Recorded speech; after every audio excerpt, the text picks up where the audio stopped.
Husband নিখোঁজ, totally disconnected আমাদের সাথে। আমার ভাবে বোঝা গেছে ব্যাপারটা। আপনাদের কোনো প্রশ্ন আছে কিনা ওনার উদ্দেশ্যে? 5 তারিখের পর থেকে দুবাইয়ের স্বামীর সঙ্গে আর কোনো যোগাযোগ করতে পারছেন না, এটা তো ক্লিয়ার সবার কাছে।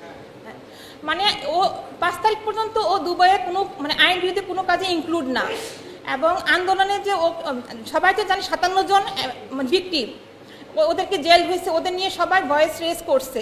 কিন্তু আমার হাজব্যান্ড যেহেতু বিজনেস পারপাস গেছে, তো ওই দেশের নিয়ম তো অবশ্যই জানে, এবং ও ফেসবুকে লেখালেখি করে একাত্ম করছে, কিন্তু ওই দেশের নিয়মে হ্যাঁ ঠিক আছে।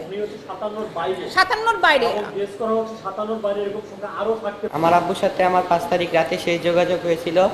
তারপরের দিন থেকে আর কোনো যোগাযোগ হওয়া নেই। আজকে 1 মাস 1 দিন হয়ে গেছে, কোনো খোঁজখবর নাই। এটাও জানি না আব্বু কোথায় আছে, কী অবস্থায় আছে।